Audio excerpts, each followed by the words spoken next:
it has to do with President Trump and Harvard University and this kind of showdown that we have going now as the Trump administration has cut over $2 billion in this federal funding to Harvard, and some of the other cuts that have been made, and the threats that have been made to make cuts at other universities as well.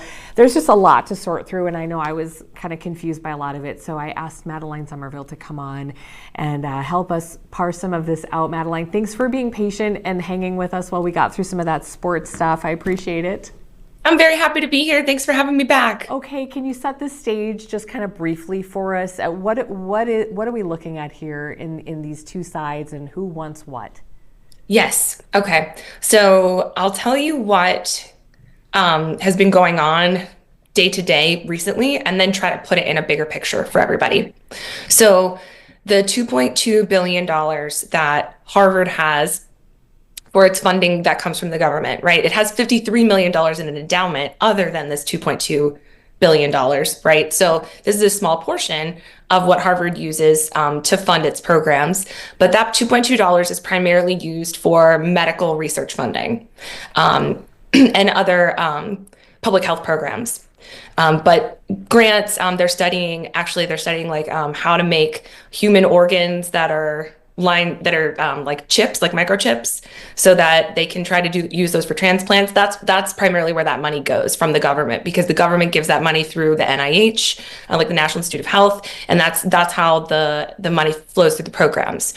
What has happened is that President Trump has said to Harvard, if they don't, and they sent this in a list of demands, like in a letter to the faculty and the staff there, if they don't remove their DEI policies, stop student protests on campus relating to Israel and Palestine, and allow a federal oversight of their curriculums, then he's going to do away with that $2.2 billion endowment. I guess their endowment fund is separate, $2.2 billion in grant funding. Mm-hmm. And there's a lot of legal barriers to that, where the university could challenge it. In the meantime, they're borrowing something like $750 million from like private donors or from banks in the meantime to try to cover, just in case they are without that 2.2, because it's being frozen right now. But that's where that money is primarily going, and it's contingent upon the university instituting those reforms that President Trump wanted, and they've refused. Okay, so that's kind of what Harvard stands to lose, right? We're looking at those specific cuts, and you've laid those out. But Harvard is saying we're drawing this line in the sand, and we will not do what you want us to do. It seems like they're gambling here, right? I mean, this seems like a pretty big, epic kind of almost showdown between these two. I agree, especially because of Harvard's stance within the academic community and just how it's known in America or throughout the world. Like they're very much a leader.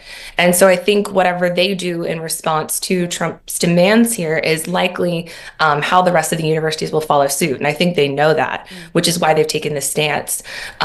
Because it really went beyond the anti-Semitism issue, which is how the Trump administration has characterized it in the media, because what they've asked them to do is to have federal oversight of their curriculums. And for the university, they're saying, we are not allowing the government to dictate ideologically what we can teach. And so they're like, they view this as an ideological battle in terms of how much control and oversight the government should have of universities in this country.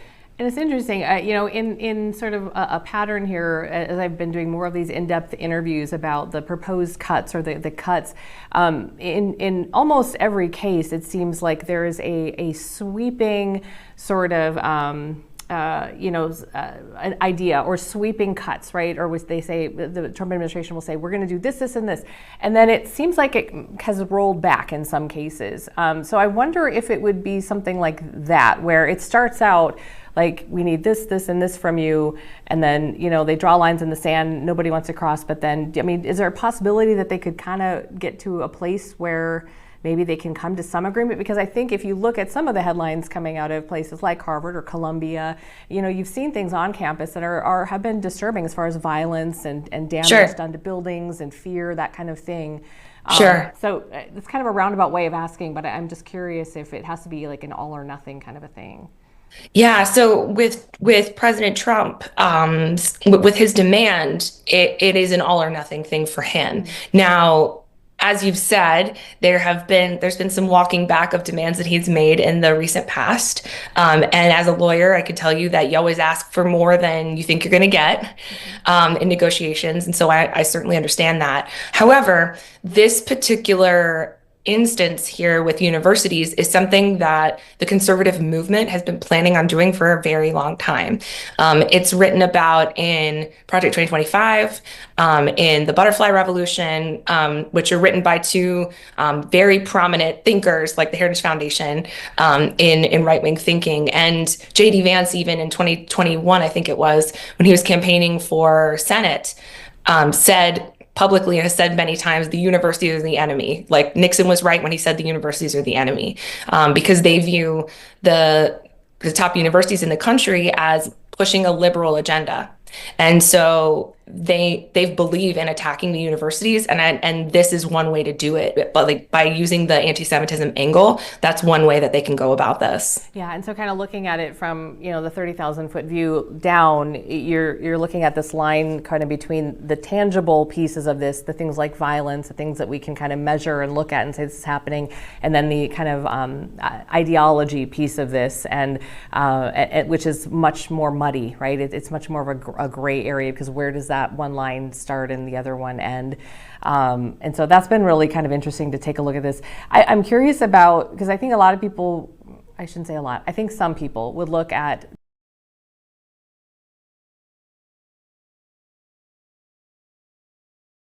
is not hurting for money. This is, why should we have sympathy for an institution like Harvard, the wealthiest educational institution in the country? So what would be an answer to something like that? Yeah, so just to make the case for both sides. So on the one hand, right, 2.2 billion at compared to the 53 billion that it already has. I guess in addition to that, it's not so much, right? And you could say that it's a private university. The likelihood that Trump will be able to get away with this is smaller than some folks might think. And there's a variety of constitutional issues that they'll have to overcome in order for this to happen. So I can certainly see the case for not wanting to worry about this very much. On the other hand, the folks who might want to push it to the back of their minds because they might not think it's that big of an issue, I would caution them to remember that the goal is to attack the universities, right? That's the stated goal. It's not a secret. It's wide open, and it's something that they campaigned on. And so this is what's happening. This is just a way to find it. It's a legitimate way to work their way in there, because as you said, there is violence on campus, right? We can't deny that. So you can look at that and say, yes, there's a legitimate reason here. And then the statements that come out of the White House can focus on that legitimate reason, but then is sending memos and demands to the faculty at Harvard saying we need ideological control. And so it doesn't say in those explicit words, we need ideological control. It says we're going to have federal oversight over your curriculum, right? And we want to make sure that it's in line with the ideals and priorities of the Trump administration. So I think it's safe to say that that's what they're doing, because an independent private university should not have to make their curriculum in line with the ideals of any political administration. So I think even though the funding that would be removed would be a small portion of what they would need, first of all, what the funding would go to is really great stuff that they're doing, and has nothing to do with supporting initiatives that the taxpayers might not want to support, right? I can imagine most people would want organs to be able to be developed for transplant purposes, but it's the overall ideological battle that's sort of happening right now, where we're saying, where do we draw the line between how much federal oversight we're allowed to have in our cultural and academic institutions? Yeah. And yeah, and you brought up this point too when we've discussed different issues where the Trump administration is really coming head to head with whatever entity, and it is kind of we talk about the messaging, you talk about the fact that a lot of this has been written about, and it's sort of no secret. But I think there is also a piece of that where, it may not be a secret, but those who don't agree with it, I'm not going to be able to do a clear way of explaining this, but essentially, you can look at this and say, well, but there are things that are happening. Some people may say there are things that are happening in higher education that we feel have crossed the line or they have gotten out of control. So again, it feels like with all of these things we talk about, Madeline, there is this very sort of subjective piece, buffer in the middle that yes, and I'm so glad you brought that up. Work through, right? Totally. So I think then our job here then is to frame the question that people need to ask themselves, right? Because if they are someone who says, yeah, I think the institutions in this country have gotten too liberal, the way that they got there, right, wasn't by force. It was because that was the culture around it. So are you okay with force being used to change it back? How far do you think, how much power do you think a presidential administration should have over the ideologies in a university? That's a fair question for people to ask themselves. And they can have whatever answer they want to. It may conflict with what the founding fathers wanted. It may require a constitutional amendment, but it's been a long time since we had one of those. Yeah. And it's a fair question for people to say, how much power do I think the executive branch should have in deciding what we learn? And not just for this president, but for any president in the future. Yeah.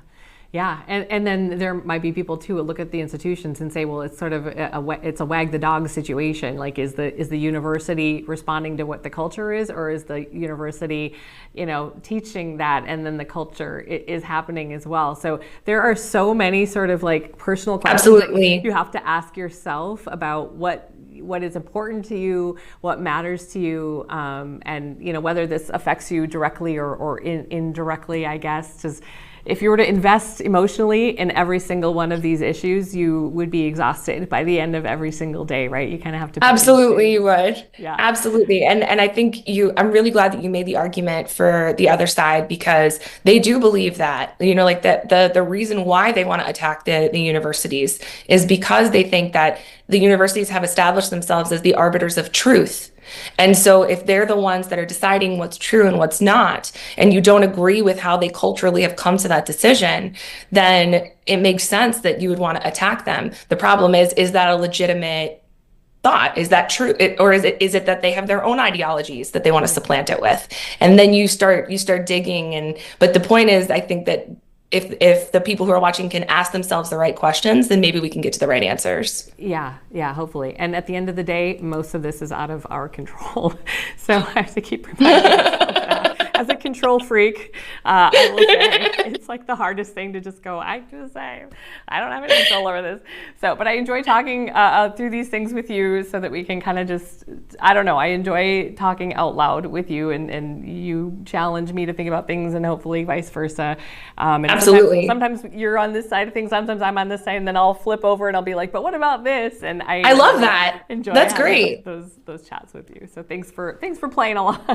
Of course, anytime. All right, appreciate your time. We'll talk Thank to you you soon, Madeline. All right, take care. Thanks. Yep. All right.